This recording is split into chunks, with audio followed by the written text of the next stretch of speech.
Good morning to everyone student. आज हम पढ़ेंगे देखेंगे कि जो हमने कल न्यूमेरिकल किया था, तो कल के न्यूमेरिकल वाले में क्या था कि केवल एक एंड से फेड था। आज उसी को हम देखेंगे कि जब दोनों तरफ से फेड होगा, सपोज ए और बी से, तब उस केस में क्या होगा। इस टाइप के क्वेश्चन बहुत इम्पोर्टेंट होते हैं। इसमें क्या है कि एक कोई 2 वाई डिस्ट्रीब्यूटर है जो कि 400 वोल्ट और 405 वोल्ट पर क्या है, फीड है। जो डिस्ट्रीब्यूटर की लेंथ है, टोटल लेंथ हमारी कितनी है, 500 मीटर।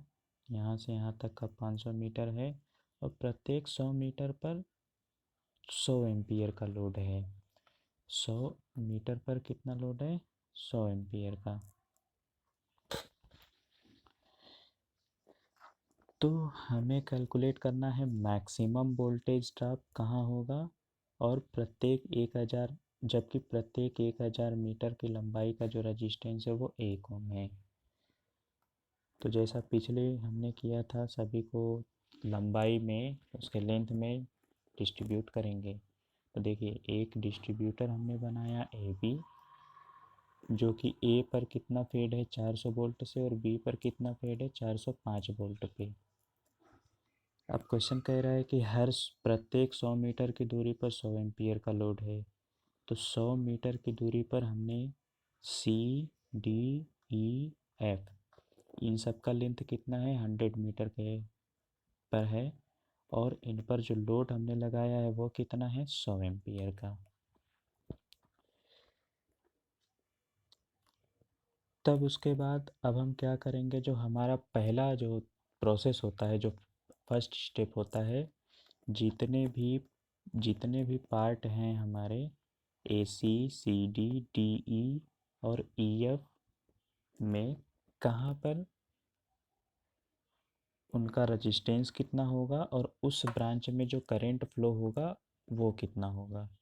तो जब डिस्ट्रीब्यूटर दोनों तरफ से फेड होगा तो मैक्सिमम वोल्टेज ड्रॉप उस पॉइंट पर मिलेगा जहाँ पर वोल्टेज की वैल्यू निगेटिव आ जाएगा। दूसरी बात यह है कि अगर इस पॉइंट पे वोल्टेज और इस पॉइंट पे वोल्टेज, मतलब दोनों पॉइंट पे वोल्टेज अगर फीड है, डिस्ट्रीब्यूटर को फीड किया गया है, तो इस वोल्टेज के कारण से इधर की ओर करंट आएगा और इस वोल्टेज के कारण से भी करंट फ्लो होगा। तो हमने मान लिया कि किसी एक तरफ से हम चलेंगे कि किस डायरेक्शन को हमें लेना है। तो आइए आगे देखते हैं। अब देखिए, जैसा कि उसमें क्वेश्चन में गिवन था कि जो प्रत्येक चालक है उसका जो रजिस्टेंस है वो कितना है, 1 ओम पर 1000 किलोमीटर का, यानी 1000 मीटर का कितना है, 1 ओम। तो 1 मीटर का कितना होगा, 1/1000 ओम। तो 1/1000 का मतलब हुआ 1 × 10⁻³ तो चालक के प्रति 1 मीटर का जो रजिस्टेंस होगा 1/1000। तो दोनों चालकों का जो रजिस्टेंस होगा, क्योंकि द्वितार वितरक है, तो 2/1000। अगर हम इसको लिखें तो इसको लिखा जा सकता है 2 × 10⁻³ ओम। अब जितने भी हमारे पार्ट हैं, हर एक पार्ट में हम क्या निकालेंगे, उनका रजिस्टेंस निकालेंगे कि रजिस्टेंस की वैल्यू कितना है।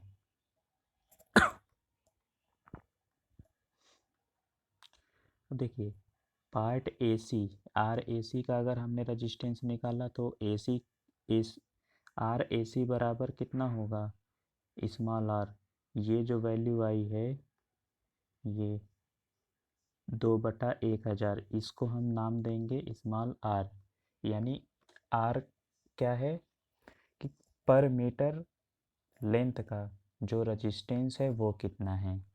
तो देखिए, 1 ओम का जो रजिस्टेंस है वो हमारा 2/1000 है, तो 100 मीटर का रजिस्टेंस कितना होगा, तो आर ए सी बराबर 100 × 2 × 2/1000, तो 0.2। तो सिमिलरली सी डी का निकालेंगे 100 × 2/1000, तो 0.2। डी का निकालेंगे तो 100 × 2/1000, 0.2।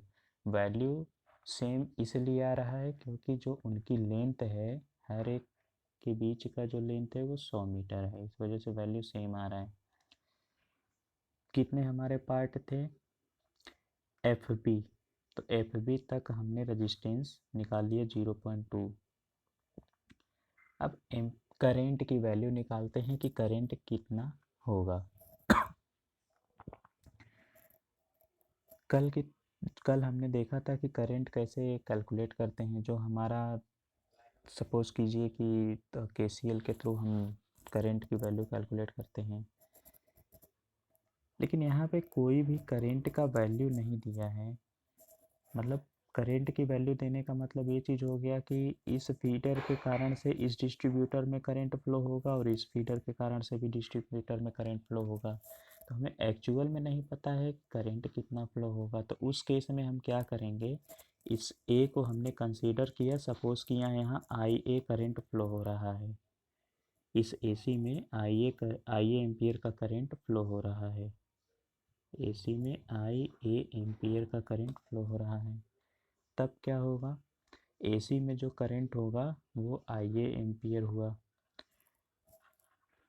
अब देखिए सीडी में जो करंट होगा वो कितना होगा, आई ए माइनस 100। क्यों, क्योंकि अगर हम सीडी की बात करेंगे तो यहाँ से आया हमारा आई ए, ठीक है, और इधर की तरफ गया 100 एम्पियर का, तो इस तरफ कितना होगा, तो अगर पॉइंट सी पर हमने केसीएल लगाया तो कितना मिलेगा, पॉइंट सी से दो करंट जो है कि बाहर की ओर निकल रही है और एक करंट अंदर की ओर निकल रही है, तो इसको हम लिख सकते हैं कि आई ए बराबर कितना हो जाएगा, आई सी डी प्लस 100 एम्पियर। तो आई सी डी का मान अगर हम देखेंगे तो कितना होगा, आई ए माइनस 100 एम्पियर। तो इसलिए हमारा यहाँ पर कितना हो गया, एसी में जो करंट सीडी में जो करंट फ्लो हुआ कितना, आई ए माइनस 100। सिमिलरली डीई में जो करंट फ्लो होगा आई ए बाई 200। फिर ई एफ में जो करंट फ्लो होगा आई ए माइनस 300। तो सभी ब्रांच में हमने करंट निकाल लिया। अब देखिए तब बिंदु बी पर, जो बी है, बी पर जो वोल्टेज होगा वो बिंदु ए पर वोल्टेज माइनस वितरण डिस्ट्रीब्यूटर ए बी में वोल्टेज ड्रॉप। कहने का मतलब ये है कि अगर हमने वी ए बी अगर मैं निकालूं तो वी ए बी बराबर क्या होता है, V A minus V B. तो बी पर जो वोल्टेज होगा वी बी बराबर कितना होगा, इसको इधर ले आए तो V A minus V A B, इसके थ्रू हमने यहाँ पे सॉल्व किया। तो देखिए बी पर जो वोल्टेज था वो गिवन था कितना, पॉइंट बी पर जो वोल्टेज है वो 405 वोल्ट का गिवन है, तो इसलिए हमने यहाँ क्या किया, बी पर जो वोल्टेज होगा वो 405, सभी को वैल्यू हमने रख दिया 400 माइनस। अच्छा अब ए बी में वोल्टेज ड्रॉप की अगर हम बात करेंगे तो इस केस में क्या होगा कि अगर ये हमारा डिस्ट्रीब्यूटर है, अगर ये डिस्ट्रीब्यूटर है तो हर एक पार्ट पे क्या है, वोल्टेज ड्रॉप है। इस पार्ट का अलग है, इसका अलग है, यहाँ सभी पार्ट का अलग है। तो इस पूरे पार्ट में कितना वोल्टेज ड्रॉप होगा, तो इनका समेसन ही होगा। अगर ये हमारा ए बी है तो वी ए बी बराबर, यानी वी ए बी में जो वोल्टेज ड्रॉप होगा सभी पार्ट के वोल्टेज ड्रॉप का क्या होगा, समेसन होगा।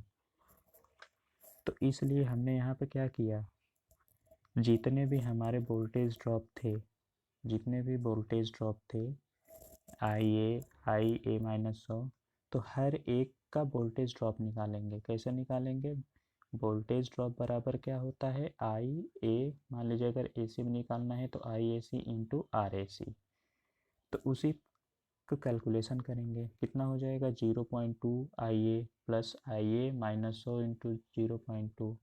0.2 हमारा क्या है, आर, और आई ए मतलब करंट। तो इसको हम सॉल्व करके आई ए की वैल्यू निकालेंगे।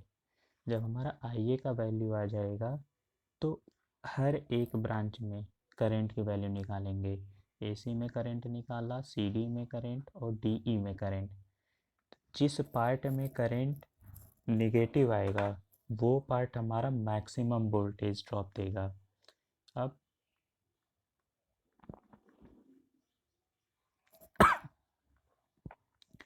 तुम पॉइंट नेगेटिव में किस ब्रांच में आया, डीई में करंट आया, यानी कि एसी तो एसी डायरेक्शन सही, सीडी का डायरेक्शन सही, बट डीई का जो डायरेक्शन है वो अपोजिट हो जाएगा। तो कह सकते हैं कि इस पॉइंट डी पर जो वोल्टेज ड्रॉप होगा वो क्या होगा, मैक्सिमम होगा। तो जिस जिस पॉइंट पर करंट का डायरेक्शन चेंज हो जाएगा उस पॉइंट पर मैक्सिमम वोल्टेज ड्रॉप मिलेगा। सिमिलरली ईएफ में, एफबी में देखिए ये पॉइंट बहुत इम्पोर्टेंट है। क्या है कि बिंदु डी पर धारा दोनों ओर से आती है। क्यों? क्योंकि अब यहाँ से है इधर, सॉरी ए है, इधर बी है, यहाँ पर था सी, यहाँ डी और इधर ई। तो इस पॉइंट डी पर इस सी इधर की ओर से भी करंट फ्लो हो रही है और इधर की तरफ भी करंट फ्लो हो रही है। तो बिंदु डी पर धारा दोनों ओर से आती है, अतः डी पर न्यूनतम वोल्टेज बिंदु है। सॉरी वहाँ पे चेंज कर लीजिएगा, जो मैक्सिमम वोल्टेज ना मिल करके हमको मिनिमम वोल्टेज मिलेगा। डी न्यूनतम वोल्टेज है जो ए सिरे से 200 मीटर की दूरी पर स्थिर है। तो यहाँ से यहाँ तक की दूरी कितनी थी, 100, और यहाँ से यहाँ तक की दूरी कितनी है, 100। तो डी बिंदु जो है ए से 200 मीटर की दूरी पर होगा, अतः डी बिंदु वोल्टेज ड्रॉप का मान अधिकतम होगा। कहने का मतलब ये है कि इस पॉइंट डी पर वोल्टेज मिनिमम होगा और वोल्टेज ड्रॉप मैक्सिमम होगा। पॉइंट डी पर वोल्टेज की वैल्यू मिनिमम होगा और वोल्टेज ड्रॉप मैक्सिमम होगा। अब देखिए अगर हम कैलकुलेट करेंगे वी ए डी, तो वी ए डी बराबर कितना हो जाएगा, V A C plus V C D. क्यों?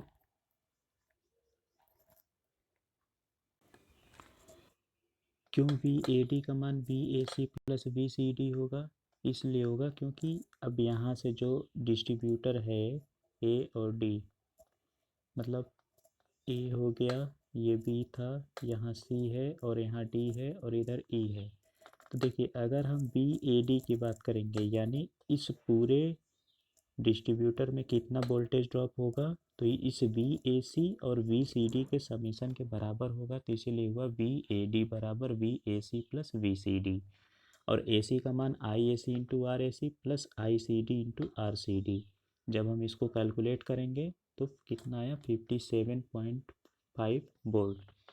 ये क्या है, उस पॉइंट डी पर वोल्टेज ड्रॉप है।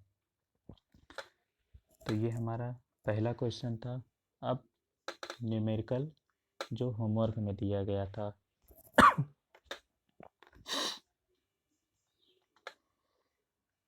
इस लाइन को ध्यान देंगे। इस लाइन में क्या था कि जिस पॉइंट पर करेंट की वैल्यू चेंज होगी उस पर हमें मिनिमम वोल्टेज मिलेगा और मैक्सिमम वोल्टेज ड्रॉप मिलेगा।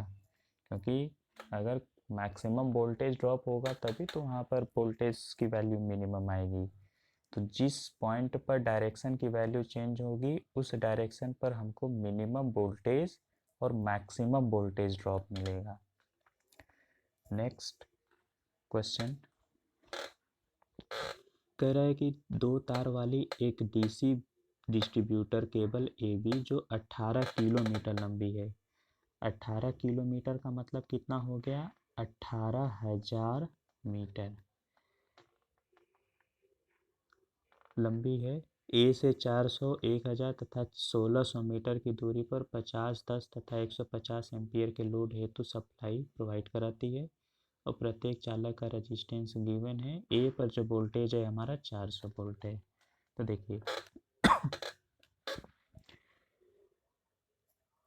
ये जो ए बी डिस्ट्रीब्यूटर है, ए बी डिस्ट्रीब्यूटर की लेंथ कितनी है 1800 मीटर, और यहाँ से जो ए से 400 मीटर की दूरी पर है, तो ए से हमने यहाँ ले लिया 400 मीटर की दूरी, ए से हमारा यहाँ 400 मीटर की दूरी, ए से ही 1000 की मीटर, ए से ही 1000 की मीटर की दूरी पर पॉइंट डी है जो 100 एम्पियर का लोड है। तो ए से सी तक 400 है, और तो सी से डी तक कितना होगा 600। फिर क्या कह रहा था 1600, फिर 1600 मीटर की दूरी पर, तो 1600 मीटर की दूरी पर का मतलब क्या हो गया, ए से लेकर के यहाँ तक की जो डिस्टेंस है वो 1600 मीटर है, यहाँ से यहाँ तक कितना है 1000 है, तो ये जो इस डी पार्ट का जो लेंथ होगा वो कितना होगा 600 मीटर हो गया। अब देखिए जो डिस्ट्रीब्यूटर का रेजिस्टेंस है वो गिवन है 0.05 ओम पर 1000 मीटर, तो 1 मीटर का कितना होगा 0.05 इंटू 10⁻³ ओम पर मीटर, तो दोनों तारों का कितना हो जाएगा, तो 2 से मल्टीप्लाई कर देंगे तो यहाँ कितना आएगा 1 इंटू 10⁻⁴ ओम पर मीटर। हमारा वही प्रोसेस रहेगा कि हर एक पार्ट का हम रेजिस्टेंस कैलकुलेट करेंगे। तो अगर हम एसी पार्ट का अगर रेजिस्टेंस कैलकुलेट करें, तो एसी पार्ट का रेजिस्टेंस कितना होगा, आर ए सी बराबर होगा इस एसी का लेंथ मल्टीप्लाई बाई जो दोनों तारों का रेजिस्टेंस आया है, तो 400 गुणे 10 के घात -4 सॉल्व किया 0.04। सिमिलरली सी डी का रेजिस्टेंस और सिमिलरली डी ई का रेजिस्टेंस कितना 0.06 ओम। करंट की भी वैल्यू कैलकुलेट करना जानते हैं, अगर हम आई की बात करेंगे तो इस आई के बाद से जितना भी करंट होगा इस एसी पार्ट से पास जितने करंट होंगे सबको हम ऐड करते चले जाएंगे। तो आई कितना 150 50 200 300 300 एम्पियर।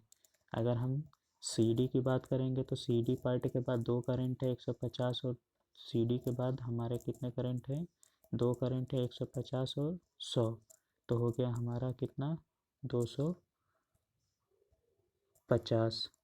और अगर हम डी की बात करेंगे तो डी की बात करें तो इसके आगे केवल एक ही करंट है, तो ये हमें मिल जाएगा कितना 150 एम्पियर। अब हर एक पार्ट का हम वोल्टेज ड्रॉप कैलकुलेट करेंगे। तो एसी में जो वोल्टेज ड्रॉप होगा आई A C into R A सी कितना हो गया 300 गुणे 10 0.04 12 वोल्ट।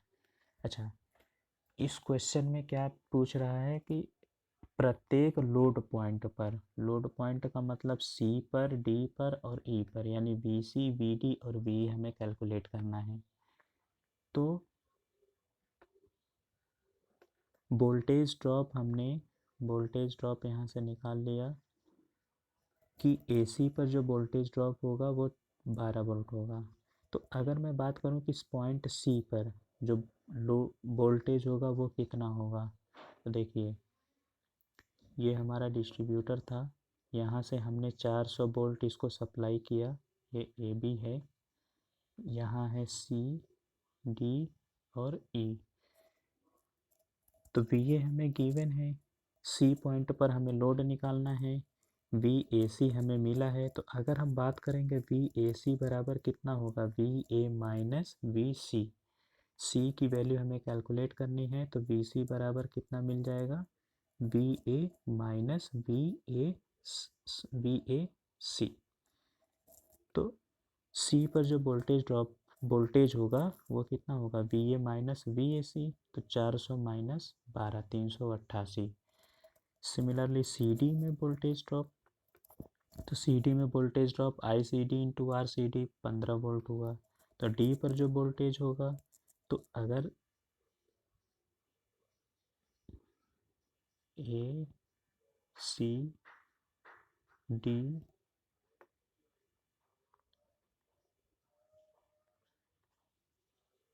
डी ई और यहाँ बी, यहाँ बी, तो ए सी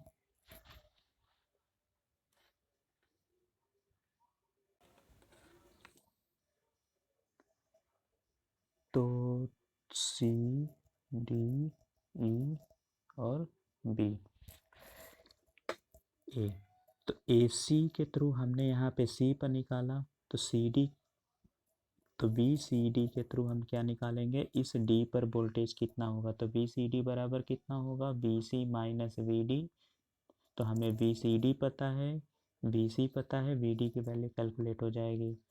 तो कितना हो गया, तो डी पर जो वोल्टेज होगा V C minus V C D value रखा। सिमिलरली डी पार्ट का वोल्टेज ड्रॉप कैलकुलेट किया और ई पर वोल्टेज हमने निकाल लिया।